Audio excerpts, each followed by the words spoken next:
Miś je bio gladan, neće san na oči. Pogleda u nebo, mesec bode oči.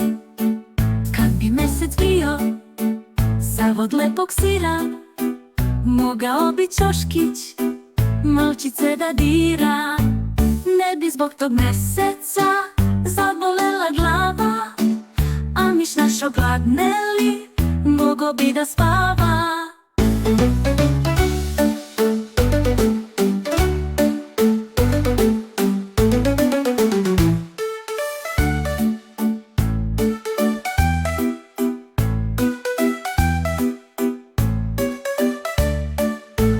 Kad bi mesec bio sav od lepog sira, mogao bi Ćoškić malčice da dira.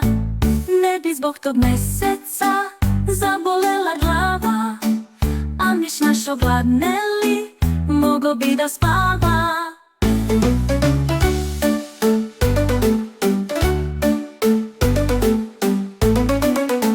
Miš je bio gladan, neće san na oči.